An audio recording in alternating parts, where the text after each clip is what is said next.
tubariki tena. Bwana atubariki pete hizi zitakazoonekana ziwe ishara ya mapendo na uaminifu, kwa jina la Baba na la Mwana na la Roho Mtakatifu.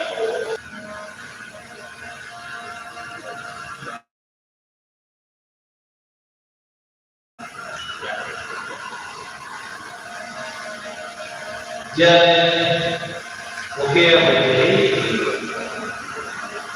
iwe ishara ya mapendo yangu na uaminifu wangu kwako, kwa jina la Baba na la Mwana na la Roho Mtakatifu.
Tualike kwanza kabla ya kuombea wapeane nusu ya amani, baada ya hapo kufanya sala ya uamini.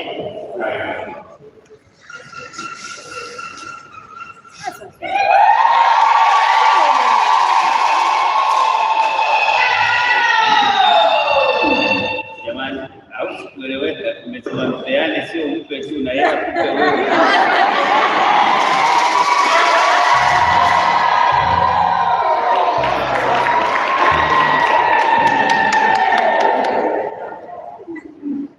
Tusimame, tupige magoti. Wapendwa, tukikumbuka zawadi ya pekee ya neema na upendo ambayo Mungu amependa kukamilisha na kutakatifuza ndani ya ndugu zetu hawa Geoffrey na Janet, tunaomba sasa kwa Bwana ili ndugu zetu Geoffrey na Janet waliounganika sasa kwa njia ya sakramenti ya ndoa wajaliwe daima nguvu na afya. Bwana, Mungu abariki agano lao kama alivyopenda kubariki harusi ya Kana ya Galilaya. Bwana, upendo wao kamili na wenye baraka waletee amani na msaada, waweze kutoa ushuhuda wa kweli wa Kristo wao kila siku kwa siku, na wote wenye shida mbalimbali wajaliwe msaada wa neema ya Mungu. Bwana, watu wa ndoa wote walio